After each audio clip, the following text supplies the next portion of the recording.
Welcome back. Nelson Mandela International Day. We're still focusing on that. And of course, as we've been reporting, that was launched in recognition of Mandela's birthday in 2009 via a unanimous decision by the UN General Assembly. It's more than a celebration of Madiba's life and legacy. It's a global movement to honor his life's work and act to change the world for the better. Well, we just found out earlier from the Nelson Mandela Foundation what they have been busy with, and now we understand the staff at the British High Commission in Pretoria will partner with HIV/AIDS lobby group Future Families. To tell us more about their plans for Friday, I'm joined in our Pretoria studio by the British High Commissioner to South Africa, Judith Macgregor. Good morning, High Commissioner, and thank you very much for your time. It's very pleasing to hear that your staff are also going to be doing something for Mandela Day. Can you just share with us what are you guys planning to do on Friday? Well, good morning, Dan. Our team on Friday will be active in 3 places, actually: Johannesburg, Cape Town and Pretoria. And in Pretoria, Shwane, we're going to be joining with an NGO called Future Families in Sunnyside and also in Mamelodi. This is a charity which works with HIV families that have been devastated by HIV, to help orphaned children, to put them back into families where they can have a family life. And the charity supports them with education and counselling, but also practical things like giving them gardens and play areas for the children.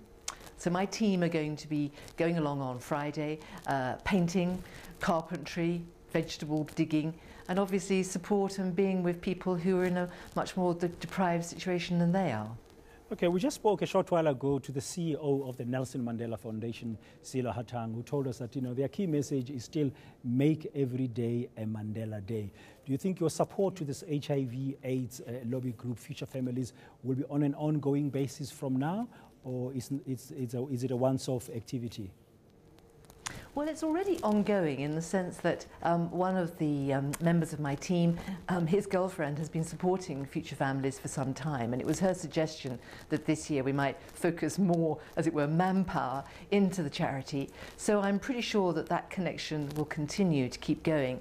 And my impression is, or my experience is, that once people interact with people in a charity or with children or in any other area, actually they maintain and keep that link up. So I would expect people to continue to support those people afterwards. And yes, I agree with Selo. It's absolutely really important to make every day a Mandela Day. We try to do that in our work more generally with young people, scholarships and programs and sustainable development.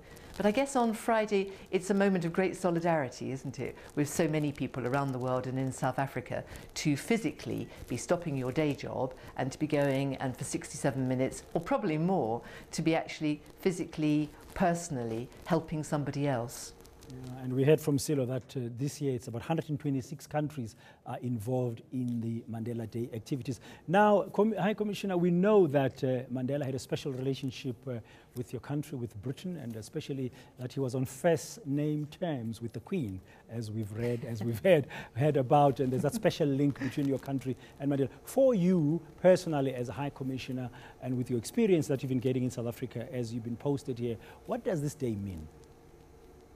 Well, it's a day of great emotion, I think, in the UK. I have to say, I was back in the UK in March when there was a unique memorial service for Nelson Mandela at Westminster Cathedral, that your Deputy President attended, and our Prime Minister and members of the royal family, and the whole of Westminster Abbey, which is a pretty big place, was stuffed to the gills with people, with Archbishop Tutu, just remembering the links that Nelson Mandela had with the UK, his presence here, there, in London and in many other parts, and the simple sort of, I think, interest and continuing attention that his name and his legacy, and indeed the whole of the sort of South African miracle, continues to command in the UK.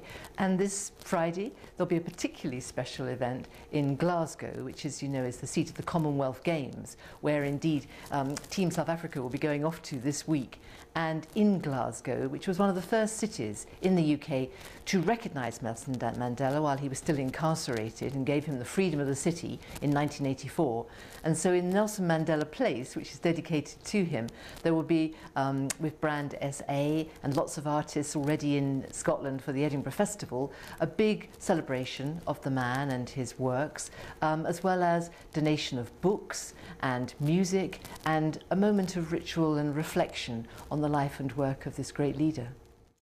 You deserve to know more. enca.com